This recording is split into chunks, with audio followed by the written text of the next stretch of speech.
Hello guys! Share ko lang sa inyo kung saan namin pina-underwash yung aming sasakyan at undercoating. Usually ito na yung second time na ma-underwash yung sasakyan. So bali nag-decide kami na pa-undercoating ito para makasiguradong nakaprotekta yung aming sasakyan sa ilalim.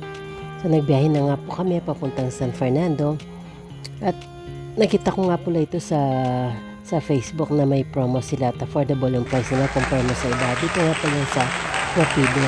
Marami po silang service na ina-offer. Ang papagawa pala namin is undercoating at yung wheel alignment. So bali yun, pinesto na po na nila yung aming sasakyan. Nakita nyo naman po ang dami po nilang customer at mga magagandang mga sasakyan ng mga nandito.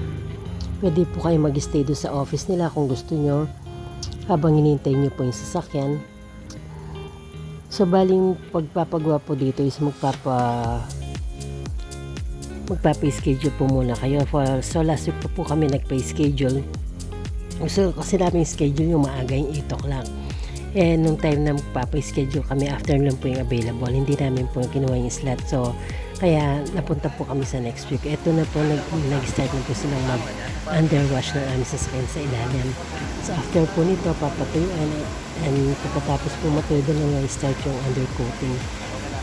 Hindi na po namin nahintay kasi medyo mahaba po yung proseso, 5 to 6 hours. Siniba na lang po namin yung aming sasakyan. Bali may pipirman po kayong mga conditions once na iniwan nyo yung sasakyan. So after po nito, nagpirma kami, iniwan na namin at nag-proceed na rin po kami sa mall. Marami naman po kasi nagpapagawa dito at maganda naman po yung servisyo nila. Nagtungo na nga po mula kami sa SM Kalabasdagan since malapit lang siya dito. Nag-malling kami at dito na rin po kami kumain. Dito na lang po ng video. At talagang nabasing naman po kami. Kami lang po ng dalawang asawa ko. Hindi ko na namin sinama yung mga anak ko kasi umuulan-ulan po. Ito po, napakaganda ng mall nila dito at konti lang tao since na maaga pa. And after po nito, nagbalik na po kami sa Rapid Services.